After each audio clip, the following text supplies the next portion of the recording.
আল্লাহ পাক রব্বুল আলামিন বলেন, وَإِذْ قَالَ رَبُّكَ لِلْمَلَائِكَةِ إِنِّي جَاعِلٌ فِي الْأَرْضِ خَلِيفَةً قَالُوا أَتَجْعَلُ فِيهَا مَن يُفْسِدُ فِيهَا وَيَسْفِكُ الدِّمَاءَ وَنَحْنُ نُسَبِّحُ بِحَمْدِكَ وَنُقَدِّسُ لَكَ قال إني أعلم ما لا تعلمون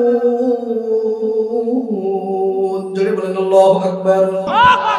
আল্লাহ পাক রব্বুল আলামিন ফেরেশতাদেরকে ডাক দিয়ে বলেন, ওগো ফেরেশতারা, আমি দুনিয়াতে প্রতিনিধি পাঠাইতে চাই।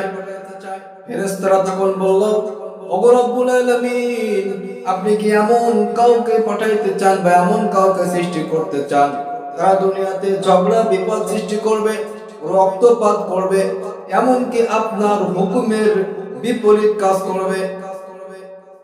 যথেষ্ট তো আমরা আপনাকে পবিত্রতা ঘোষণা করি, আপনার তাসবিহ পাঠ করি, আপনার দাসত্ব পালন করি, আপনার হুকুম, আপনার আহকাম সব কিছু পালন করি। ওগো রব্বুল আলামিন, খলিফা নিযুক্ত করার কি দরকার?